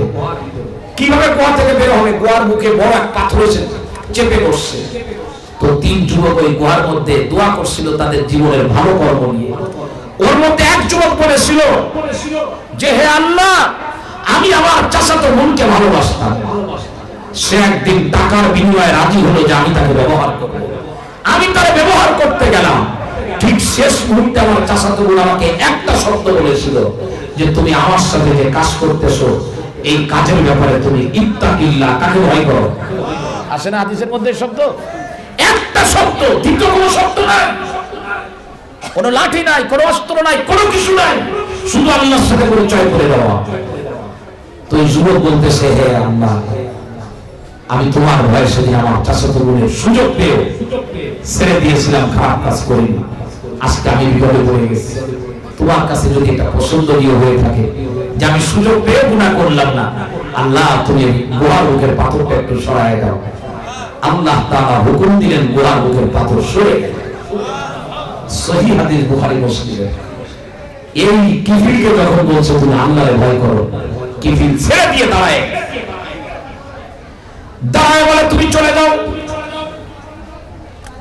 টাকা তোমার আর ফেরত দেওয়া লাগবে না, আমি তোমার সঙ্গে খারাপ কাজ করব না। তুমি শুনে রাখো, আমি জীবনে আর কোনোদিন কারোর সাথে কোনো খারাপ কাজ করব না। তার কারণ হলো এতদিন পর্যন্ত এই শব্দ আমার কানে কেউ দেয় নাই, আমার তো চিন্তা আসে নাই। আমি মানুষের নজর ফাঁকি দিতেছি, কিন্তু আল্লাহর নজর তো ফাঁকি দিতে পারি নাই। সুতরাং আমি আর কোনোদিন গুনাহ করব না। তওবা করলাম, আমি ভালো হয়ে গেলাম। মহিলা রাতের অন্ধকারে বাড়ি চলে গেল। ও মুসলমান বাগেরহাটে, আমি আপনাদের পায়ের ভিতরে হাত রেখে বলবো, সন্তানকে ইংরেজি পড়ার জন্য প্রতিদিন 10 বার বলেন, আমি নিষেধ করব না। সন্তানকে বাংলা পড়ার জন্য প্রতিদিন 10 বার বলেন, তাও আমি নিষেধ করব না। সন্তান যদি কখনো হাতের থেকে গ্লাস ফেলে দিয়ে ভাঙে, সন্তানকে রাগ করেন, তাও আমি নিষেধ করব না। কিন্তু খোদার কসম করে বলি, ইংরেজির জন্য, বাংলার জন্য, উর্দুর জন্য, এই পৃথিবীর জাগতিক শিক্ষার জন্য সন্তানকে অসংখ্যবার রাগ করতে পারলাম। একটা পাত্র ভেঙে ফেলেছে, তার জন্য তারা মারতে পারলাম। কিন্তু আমার সন্তানের বয়স 10টা বছর হয়ে গেল, আমার সন্তানের কানের ভিতরে আমি মা, আমি বাপ, আজ পর্যন্ত, এখনো পর্যন্ত আল্লাহ শব্দ ঢোকাইতে পারি না। তো আমার সন্তান কিভাবে ভালো হবে? কিভাবে ভালো হবে? আমার সন্তান পরিকল্পনা করতেছে আমাকে মার্ডার করবে, ঘটতেছে এখন। আমার সন্তান পরিকল্পনা করতেছে যে আমার ইজ্জত আর সম্মানকে জমিনের সাথে মিশায় দিয়ে সে এমন গর্হিত কাজ করবে যে আমি মুখ উঁচু করতে পারবো না। তার কারণ হলো, আমি আমার সন্তানকে সব শিখাইছি, কিন্তু আমার সন্তানকে আমি আল্লাহর সাথে যোগাযোগ করাইতে, কথা বলেন না একটু, 10 লক্ষ টাকা খরচ করে সাইপ্রাস পাঠাইছে, 20 লক্ষ টাকা খরচ করে উত্তর কোরিয়ায় পাঠাইছে আমার সন্তানকে। ওরা টাকার সাথে সম্পর্ক করাইছে, টাকা কামাই করেছে। ওরা দেশের সঙ্গে সম্পর্ক করাইছে, দেশ চিনেছে। ওরা রাজনীতির সাথে সম্পর্ক করাইছে, রাজনীতি শিখেছে। কিন্তু ওর মানুষ বানানোর জন্য আল্লাহর সাথে সম্পর্ক করারও দরকার ছিল, করাইতে পারি নাই। তাই আমার সন্তান শিক্ষিত হয়েছে, কিন্তু মানুষ হতে পারে না। আমার সন্তান টাকাওয়ালা হয়েছে, কিন্তু মানুষ হতে পারে নাই। আমার সন্তান বিজনেসম্যান হয়েছে, কিন্তু মানুষ হতে পারে নাই। ও যদি মানুষ হতো, তাহলে পিতার চোখের সামনে দাঁড়িয়ে কোনোদিন চোখ লাগায় কথা বলতো না, বলতো না, বলতো না। সব শিখছে, শিক্ষিত হয়েছে, কিন্তু মানুষ হইতে পারে না। পায়ের ভিতরে হাত রেখে বলি, এ কথা একবার না, প্রতিদিন একটা রুটিনের মতো করে নিয়ে বারবার সন্তানকে বলতে হবে। কেউ দেখে না, একজন দেখে, তার নাম। আরো জোরে বলেন, আরো জোরে বলেন। প্রিয় মুসলমানেরা, মহিলা চলে গেল রাতের অন্ধকার। রাত যখন শেষ হয়ে গেল, সকালবেলা এলাকার লোকজন বলাবলি করে কিফিলের মৃত্যু হয়ে গেছে, নিকৃষ্ট কিফিল দুনিয়া থেকে বিদায় হয়ে গেছে। আমাদের এলাকার থেকে একজন পাপী বিদায় হয়ে গেছে। কাউরে কিছু না বলে মহিলা আসলো, লোকজন আসলো, কিফিলের বাড়িতে কিফিল মরে গেছে। ও বাগেরহাটের মুসলমান, সামান্য একবার আল্লাহ শব্দের ভয় দেখানোর কারণে কি পরিবর্তন হতে পারে? কিফিলের বাড়িতে সে তার ঘরের ভিতরে ঢুকবে, ঢুকার আগে যেমন মসজিদে ঢুকার দরজার উপরে যেমন মসজিদে ঢুকার দোয়ানা লেখা থাকে, কিফিলের ঘরের দরজার উপরে লেখা ফাসবাহা মাকতুবান আলা বাবিহি। হাদিসের মধ্যে নবীজি এই শব্দ বলেছেন, কিফিলের দরজার উপরে লেখা, তোমরা কিফিলকে খারাপ করো না, বরং কিফিল গুনাহ করেছিল, কিন্তু গত রাতে এমন কাজ করেছি, কত গফরাল্লাহুল কিফিল, আল্লাহ পাক কিফিলের জিন্দেগির গুনাহ মাফ করে দিয়েছি। কার ভয় দেখাবো? কথা বলেন। নবী আমার বলেন, ইত্তাকুল্লাহ, বহু বছরের শব্দ। আল্লাহ নবী বলেন, হে পৃথিবীর মানুষ, আল্লাহরে ভয় করো। ফজরের আযান হয়ে গেল, আরামের ঘুম হারাম হচ্ছে না রে মুসলমান। মানে মা বাড়ি নাই, আব্বা বাড়ি নাই, কেউ দেখতেছে না, লাইট বন্ধ করে দিয়ে ঘুমাইতেছো। আমি যে ফজরের নামাজ পড়ি নাই, পৃথিবীর কোনো মানুষ জানে না, কিন্তু একজন জানে, তার নাম কি? জোরে বলে, আরো জোরে। আমি রোজা থেকে পানির নিচে ডুব দিয়ে পানি পান করি। এই পৃথিবীর কোনো রাজা বাদশা জানে না, প্রশাসন জানে না, কিন্তু একজন জানে, তার নাম কি? জোরে বলে, আল্লাহু আকবার। আল্লাহর স্মরণ যদি অন্তরের মধ্যে থাকে, পৃথিবীর যেখানে যাবে ওই জায়গায় তার অবস্থা একই রকম থাকবে। মসজিদে যেমন থাকে, বাড়িতে ঘরের ভিতরেও ঠিক একই রকম থাকে। ঠিক না বে ঠিক? জোরে বলেন। আল্লাহর নবী বলেন, তোমরা আল্লাহরে ভয় করো, ওয়া আজমিলু ফিত তালাব। আর এই দুনিয়াতে তোমরা যে রিজিক অন্বেষণ করবে, খবরদার খবরদার, খারাপ ভাবে রিজিক অন্বেষণ করবে না, সুন্দরভাবে নিয়মতান্ত্রিক ভাবে রিজিক অন্বেষণ করবা। অবৈধ পথে যাবে না, খারাপ পথে যাবে না, রিজিক অন্বেষণ করবা। রিজিক তালাশ করা এটা আল্লাহর হুকুম, রাসূলের হুকুম। রিজিক তালাশ করতে হবে, কিন্তু কোন রাস্তায়? খারাপ রাস্তায় না ভালো রাস্তায়? আরে জোরে বলেন। পানি দেখলে মাছ ধরার জন্য জাল ফেলানো যাবে না, আগে দেখতে হবে পানিটা পরিষ্কার না খারাপ। ড্রেনের পানিও পানি, ওরে নদীর পানিও পানি, পুকুরের পানিও পানি। পানি দেখলে যদি মাছ ধরার জন্য জাল ফেলাও, জালই যাবে, ঠিক না ঠিক? জোরে বলেন। টাকা দেখলে হাত দেওয়া যাবে না, ব্যবসা দেখলেই করা যাবে না, ঠিক না ঠিক? জোরে বলেন। আল্লাহর নবী বলেন আল্লাহরে ভয় করো, আর এই জমিনের মধ্যে তোমরা রিজিক তালাশ করো উত্তম ভাবে। কিভাবে? জোরে বলেন। এ দুনিয়ার মুসলমান আমার দিকে খেয়াল করেন, বলে হুজুর উত্তম ভাবে রিজিক অন্বেষণ করলে তো সিন্ধুপতি হওয়া যায় না, বৈধভাবে ব্যবসা বাণিজ্য করলে তো অনেক সম্পদের মালিক হওয়া যায় না, হুজুর নিয়মতান্ত্রিক রাজনীতি করলে তো প্রতিষ্ঠিত হওয়া যায় না, হুজুর বৈধ চাকরি করতে গেলে তো বেতনের পরিমাণ কম হয়। আল্লাহ রাব্বুল আলামিনের নবী বলতেছে, ও আমার সাহাবীরা তোমরা শুনে রাখো, টাকা পয়সা নিয়ে চিন্তা করবে না। তুমি যদি অনিয়মতান্ত্রিক অবৈধভাবে খারাপ রাস্তায় যদি রিজিক তালাশ করো, ওই জায়গায় যদি তুমি 1 কোটি টাকার মালিক হও, অবৈধভাবে রিজিক তালাশ করে, তুমি শুনে রাখো অবৈধভাবে তালাশ করার কারণে তুমি বেশি টাকার মালিক হয়েছো, এই চিন্তা জীবনেও তুমি করবে না। বরং আল্লাহ পাক যে টাকার মালিক তোমার লিখে রাখছে, ওই টাকার মালিক তুমি হইতে পারবা, কিন্তু ধৈর্য ধরলে লাইন মতো হবা, অধৈর্য হলে খারাপ রাস্তায় হবা, ঠিক না ঠিক? করে বলেন। তার কারণে কোন বিশ্বনবী বলেন, ফাইন্না নাফসান লাম তামুতা হাত্তা তাস্তাওফিয়া রিজকাহা ওয়া ইন্না বুতানহা। নবী আমার বলেন, ও আমার সাহাবীরা তোমরা শুনে রাখো, কোন ব্যক্তির মৃত্যু অতদিন পর্যন্ত হবে না আল্লাহ পাক তার জন্য যে রিজিক বরাদ্দ করে রেখেছেন, ওই রিজিক যতদিন পর্যন্ত ভোগ করে শেষ না করবে, অতদিন পর্যন্ত তার মৃত্যু হবে না, যদিও রিজিক তার কাছে আসতে একটু দেরি হয়। বুঝাইতে পারি নাই মনে হয়? বুঝেন না আমার কথা? মনে হয় বোঝেন না।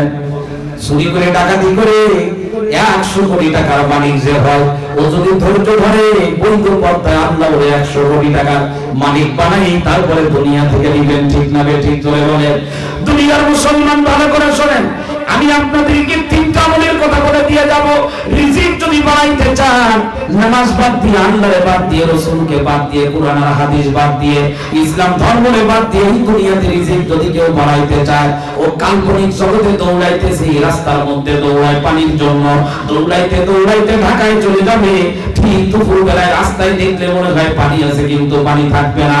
কেউ যদি ইসলামের পথ বাদ দিয়ে এই জমিনের মধ্যে ভিন্ন কোন ভাবে যদি প্রতিষ্ঠিত হতে চায়, ওই ব্যক্তি জীবনে কোনোদিন দুনিয়াতে প্রতিষ্ঠিত হতে পারবে না।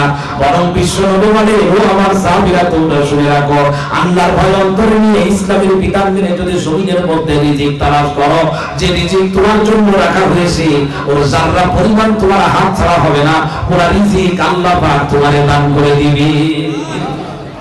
একটু ধৈর্য ধরা, শুধু একটু ধৈর্য ধরা। আমরা ধৈর্য ধরতে পারি না।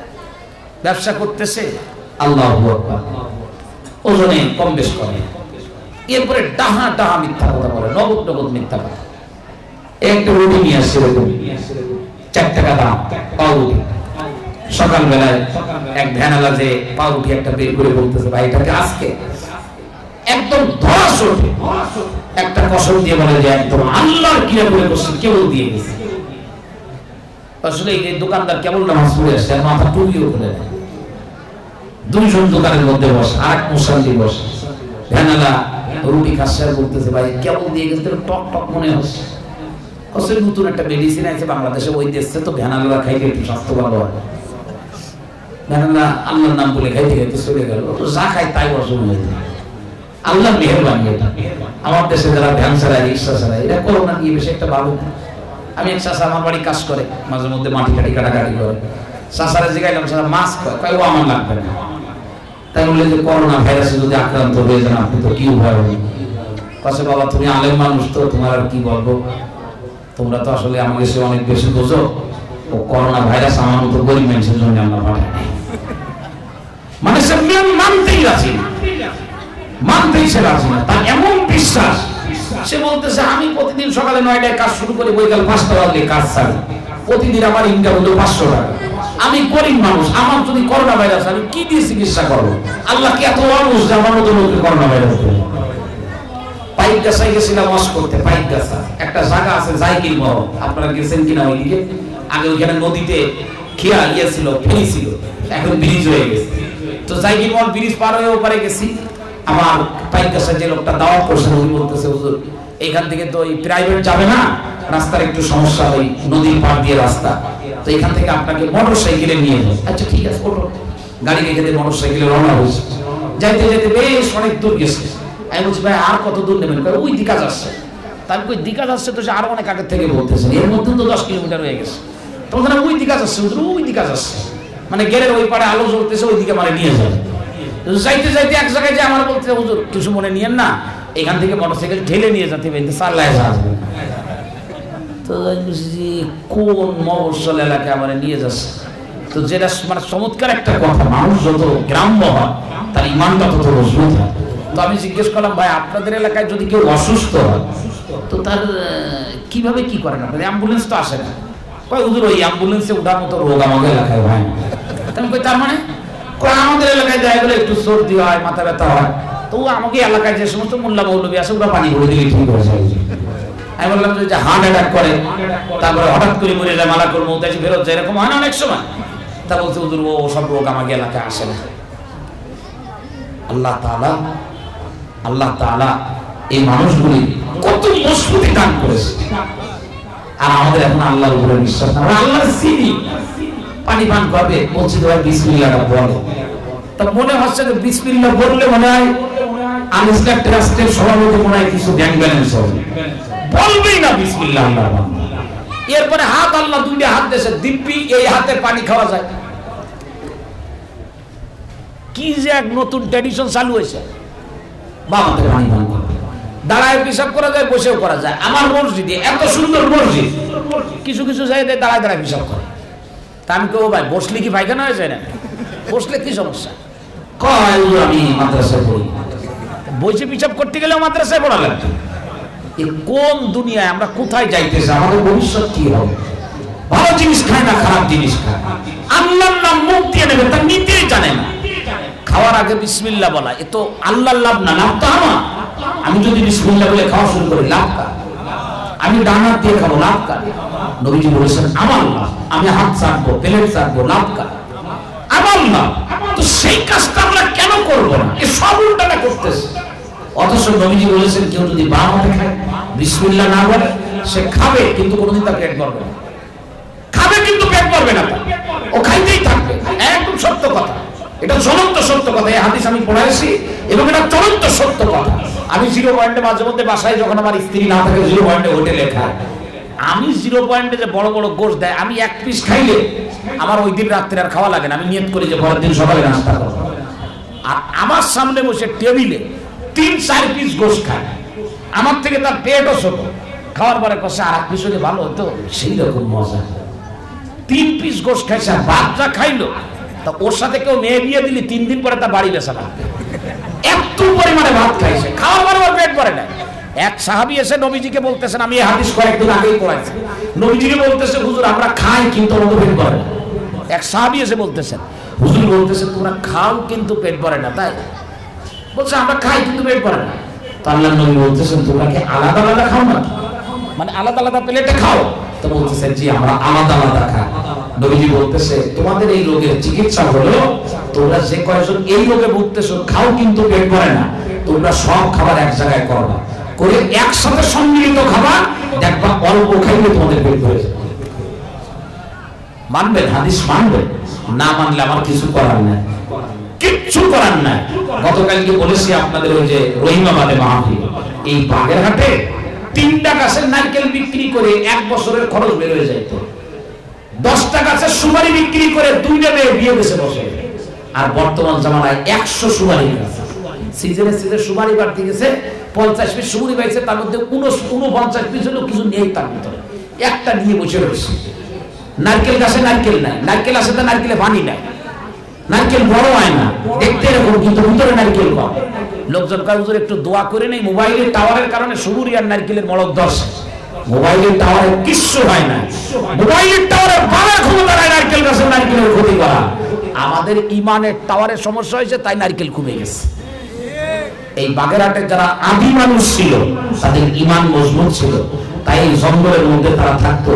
এক গাছের নারকেল বিক্রি করে তারা ট্রাক কিনতো, বাস কিনতো, মোটরসাইকেল কিনতো। আর আমাদের 100 নারকেল গাছের নারকেল বিক্রি করে মোবাইলে 30 জিবি ঢোকাবো, তার টাকাও আসছে। ইমান একটা ঠিক করা দরকার। সম্পর্ক রবের সাথে হবে, আমাদের রবের সাথে কোনো সম্পর্ক না, কোনো সম্পর্ক না। ইদানিং প্রায় একটা মাসালা আমার কাছে জিজ্ঞেস করতেছে বিভিন্ন জায়গা থেকে, হুজুর ব্যায়াম খাওয়া কি যায়? আমি আশ্চর্য হয়ে যায়, কত জিনিস ভালো ভালো রয়েছে সব বাদ দিয়ে ব্যাগের উপরে কি হামলা হলো। তো একজন জিজ্ঞাসা করছে একজনকে, আমারই এক আপন লোক, হ্যালো তুই মাছের মশলা জিজ্ঞাসা করো না, ব্যাঙের মশলা জিজ্ঞেস করো, ব্যাপার কি বলো তো, আমার খুলে বলো। বলতেছে হুজুর আপনারে কি বলবো, একদম সত্য কথা বলতেছিল। বলেন, বলে হুজুর গেরে মাছ ছাড়ি, কিন্তু সিজনের শেষে জাল টান দিই, মাছ পাওয়া যায় না, কিন্তু হুজুর ভালো ভালো ব্যাং পাওয়া যায়, এরকম এক একটা ব্যাং আধা কেজি পড়ি 1 কেজি হয়ে যায়। যদি কোনো রকম একটু খাওয়া যায় হতো তাহলে হুজুর আর মাছের দরকার হতো না। কয়দিন পরে ব্যাংও পাবেন না, কয়দিন পরে ব্যাংও পাওয়া যাবে না। হাসির জন্য বলি নাই, তার কারণ কোন সন্তান যদি শিক্ষিত হতে যায়, নিজের বাপের নাম ভুলে যায়, ওই সন্তান যেমন বাপের উত্তরাধিকার সম্পদ থেকে বঞ্চিত হয়ে যায়, এই জাতি আল্লাহর নিয়ামত থেকে বঞ্চিত হবে যদি আল্লাহর সাথে সম্পর্ক করতে না পারে। আল্লাহর সাথে আমাদের কোনো সম্পর্ক নাই, আমাদের সম্পর্ক এখন অনলাইনের সাথে, আমাদের সম্পর্ক এখন গতানুগতিক ধারায় চালিত রাজনীতির সাথে, আমার সম্পর্ক এখন আমেরিকার সাথে, কারো সম্পর্ক ব্রিটেনের সাথে, কেউ বন্ধুত্ব করতেছে আমেরিকার নারীর সাথে, কেউ বন্ধুত্ব করতেছে আমেরিকার পুরুষের সাথে। এই তো হলো আমাদের অবস্থা। সেই দিন বেশি দূরে নয় যেদিন আমেরিকার কোন কোন প্রদেশের মতো মানুষ আর কুকুর এক জায়গায় বসে ভাত খাবে। খোদার কসম করে বলে রবকে চিনতে শিখতে হবে, আল্লাহর সাথে সম্পর্ক করতে হবে। আমি ইঞ্জিনিয়ার, অসুবিধা নাই, ইঞ্জিনিয়ার অসুবিধা নাই, আমি ডাক্তার অসুবিধা নাই, আমি লয়ার অসুবিধা নাই, আমি বিজনেসম্যান হতে অসুবিধা নাই, পলিটিশিয়ান কোনো অসুবিধা নাই, কিন্তু আমার সম্পর্ক হবে কার সাথে? আরো জোরে জোরে বলেন, কার সাথে? আমি আমার নিজের যতটুকু চিনি তার থেকে বেশি চিনব আমার আল্লাহর। আমার নিজেরই কথা আমি যতটা ভাবি তার থেকে বেশি ভাববো আল্লাহর বিধান। ভাবতে পারবেন তো ইনশাআল্লাহ? পারবেন তো ইনশাআল্লাহ? রাতের অন্ধকারে মোবাইলে যখন রিংটোন বেজে ওঠে, শীতের রাত্রে কতদিন আমরা উঠেছি, উঠে মোবাইল রিসিভ করি, হ্যালো হ্যালো, কখনো রিপ্লাই আসে কখনো আসে না, আবার যে লেপের নিচে শুয়ে পড়ি। শীতের দিনে মোবাইলের রিংটোন বাজলো, লেপের নিচ থেকে বের হতে পারলাম, আল্লাহর সাথে সম্পর্ক করবো, রাতে অন্ধকারে উঠে 2 রাকাত নামাজ পড়বো। 80 বছরের জীবনে একদিনও পড়তে পারিনি, একটা দিনও পড়তে পারিনি। পিসাবের বড় দেখতেছে, বাগেরহাট থেকে খুলনায় যাবো, গাড়ি থেকে নেমে গেলাম, সাইড করে নেমে গেলাম, পিসাব সেরে পরের গাড়িতে যাবো, গাড়ির ভিতরে আসি, আজান হয়ে গেল, আমার আল্লাহ আমাকে ডাকতেছে, আমি নামতে পারি না, আমার কাছে কোনো গুরুত্ব নাই। আল্লাহর নবী বলেন, খবরদার খবরদার, ইসলাম ছেড়ে দিয়ে ভিন্ন কোন রাস্তায় দুনিয়া তালাশ করো না। তালাশ করবা সঠিক পথে, সঠিক পথে তুমি পাবা। বেঠিক পথে গেলে সঠিক পথের দায় পাবা, কিন্তু বেঠিক পথে পাবা। একটা ঘটনা বলবো আপনাদের, এই ঘটনার রেফারেন্সের ব্যাপারে আমি আপনাদেরকে বলবো, আমি কিতাবের মধ্যে পেয়েছি, তবে এই ঘটনা হাদিসের কোনো রেফারেন্স দিব না। ঘটনা সত্য হতে পারে, বাস্তব হতে পারে, অবাস্তব হতে পারে, তবে যদি অবাস্তব হয় দুঃখ নাই, এর থেকে শেখার অনেক কিছু আছে। ঘটনা আপনাদেরকে একটু শোনাই। আরবি ইবারতখানে আছে, হযরত আলী ইবনে আবি তালিব রাদিয়াল্লাহু তাআলা আনহু কোন এক জায়গায় মসজিদের ভিতরে তিনি নামাজের জন্য ঢুকবেন। নিজের ঘোড়া আর ঘোড়ার উপরে যে সমস্ত মালসামানা রাখা, কোথায় রেখে যাবেন? মসজিদের সামনে এখন তো মোটরসাইকেলের তালা দিয়ে রাখি, বাইসাইকেলের তালা দিয়ে রাখি, জুতা স্যান্ডেল গুলো উঠাই নিয়ে বক্সের মধ্যে রাখি। ঘোড়ার কোন জায়গায় রাখবে? ঘোড়ায় তো তালা মারা যায় না, এই ঘোড়া কার কাছে রেখে যাবে? এখানে কিতাবের ভিতরে আসে, আন্নাহু আওকাফা ফারসাহু মাররাতান ইনদা বাবিল মসজিদি। আল্লাহু আকবার। তিনি মসজিদের সামনে নিজের ঘোড়াটাকে দাঁড় করালেন। দাঁড় করানোর পরে নামাজের জন্য মসজিদে ঢোকার আগে ওই মসজিদের সামনে যারা দাঁড়ানো ছিল, দাঁড়ানো মানুষগুলির ভিতর থেকে একটা লোককে বললো, তুমি আমার এই ঘোড়াটা একটু আমানত হিসাবে পাহারাদারি করো, একটু দেখাশোনা করো, আমি 2 রাকাত নামাজ পড়ে আসি, মসজিদ থেকে নামাজ শেষ করে আসি। হযরত আলী রাদিয়াল্লাহু তাআলা নামাজের জন্য মসজিদের মধ্যে ঢুকলেন। কিতাবের মধ্যে আসছে মসজিদের ভিতরে ঢোকার পরে যার কাছে ঘোড়াটা আমানত হিসেবে রেখে গেছেন, ঘোড়ার পিঠে চড়তে গেলে একটা বসার সিট লাগে। এই সিটটাকে বাংলাতে বলে সার্জন, এই আরবিতে বলে সার্জন, আর বাংলায় বলে জিন পোস্ট, যার মধ্যে বসে ঘোড়া চালাইতে হয়। বসার জন্য একটা সুন্দর জায়গা। ওই যে লোকের কাছে ঘোড়া আমানত রেখে গেল, ওই লোকটাকে শয়তান ধোঁকা দিল। ও শয়তানের প্ররোচনায় পড়ে ঘোড়ার পিঠ থেকে জিন পোস্টটা নামায় নিয়ে ঘোড়াটাকে দাঁড় করে রেখে চলে গেছে। হযরত আলী রাদিয়াল্লাহু তাআলা মসজিদ থেকে যখন বের হলেন, রান্না করা গাড়ি ইবনে আবি তালেব মসজিদ থেকে বের হওয়ার পর মিনাল মসজিদে লাম ইয়াজিদুর রাজুল, ওই ব্যক্তিকে পাইল না, ওই ব্যক্তি ওখানে নাই। ওয়ালা সারজা, আর ঘোড়ার পিঠের ওই জিন পোস্টটাও নাই। দেখে ঘোড়ার পিঠ থেকে জিন পোস্টটাও কে যেন নিয়ে গেছে, ওই লোকটাও দাঁড়ানো নাই। কিন্তু ঘোড়ায় চলতে গেলে এই জিন পোস্ট লাগবে। ঘোড়ার লেগামটা ধরে ঘোড়াটাকে টানতে টানতে নিয়ে একটা বাজারের ভিতরে চলে গেল। জিন পোস্ট কিনবো, এরপরে ওইটা ঘোড়ার পিঠে দিয়ে তারপরে আবার ঘোড়া চালাবো। তার কারণ ঘোড়া লাফিয়ে লাফিয়ে চলবে, জিন পোস্ট না করে তো ঘোড়ার পিঠে চলা সম্ভব না। বাগেরহাটের মুসলমান যুবকরা, আমি তোমাদের পায়ের ভিতরে হাত থেকে বলি, আমি তোমাদের বন্ধু, পায়ে হাত রেখে বলে যায় অবৈধভাবে একটা টাকা ইনকাম করবো না।